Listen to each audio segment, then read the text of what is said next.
Stephen, all eyes were glued to the TV Sunday to watch Tiger capture his 5th green jacket, and with Woods winning his 15th major, it set Twitter ablaze.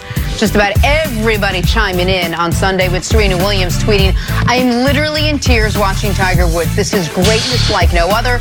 Knowing all you have been through physically to come back and do what you just did today.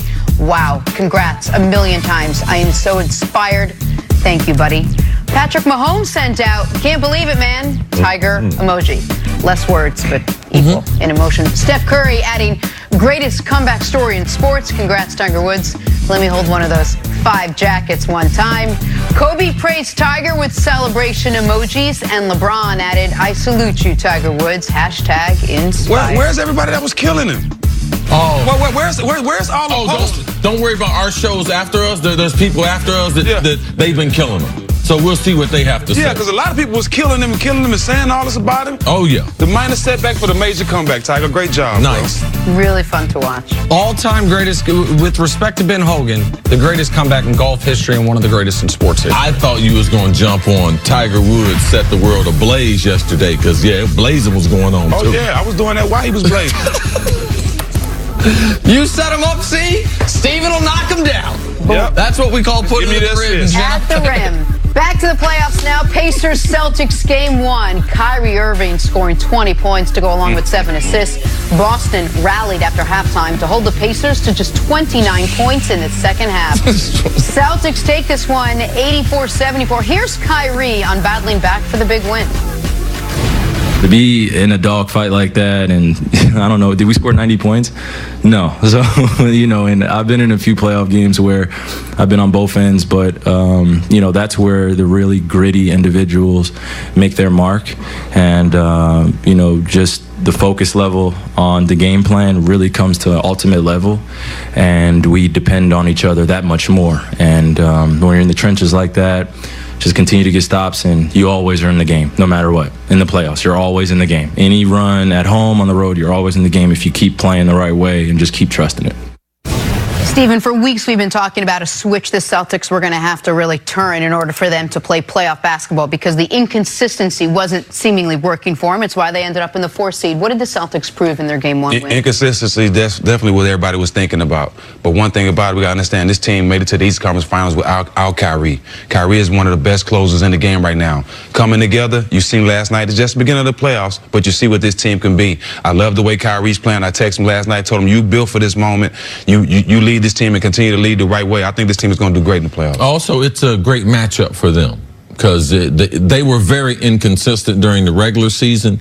To me, I don't have as much faith in the Celtics as I do Kyrie. I believe he's going to try to send the message in this playoff run that they're going to try to make. But great matchup with them having to play the Pacers.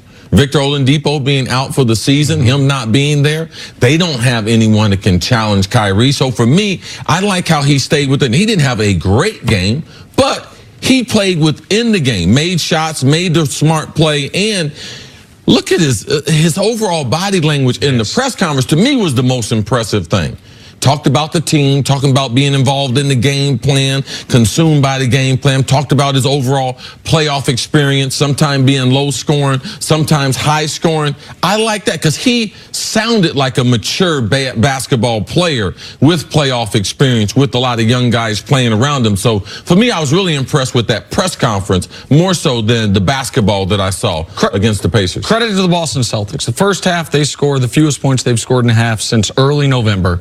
And they come out in the third quarter with what will be, 2 months from now, we'll be able to look back and see, the best defensive quarter anyone will play the entire postseason.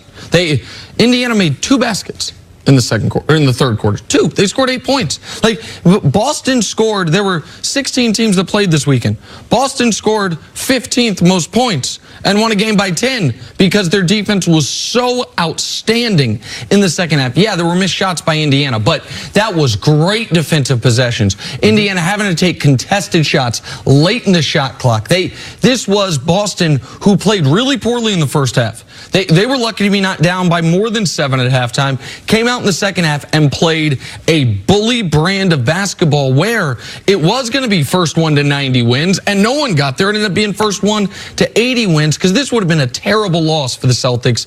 And in the first half, it looked like that's the way it was headed. It compliments to Brad Stevens. Coming out of halftime, they made some adjustments, opened the third quarter on a run of 22-3. So that's something else we questioned during the regular season, how he would manage these minutes. Now with Marcus Smart being hurt, seems like they tightened up that rotation. Now they seem like, okay, how can we do this every game? I'm looking forward to seeing how this series evolves. Do you feel more comfortable with the Celtics? Do you buy into a little bit more that this is the team we thought they were going to put together from what you saw just in this game? Well, the team has experience. You know, you're not talking about a team that's coming into the end of the season with a team that hasn't been together and hasn't been in the playoffs. They might have struggled a little bit during the season, but they've been here. They've been in the playoffs. These young guys have made big plays and made big shots in the playoffs. With Kyrie back, I think this team is great. Now, what he said, playing Indiana is definitely special, because coming in the playoffs after struggling, this gives you a chance to get into a good mood playing a team like Indiana and getting a winning feeling about you. And I think they'll do that. They've got to feel great about one end of the court.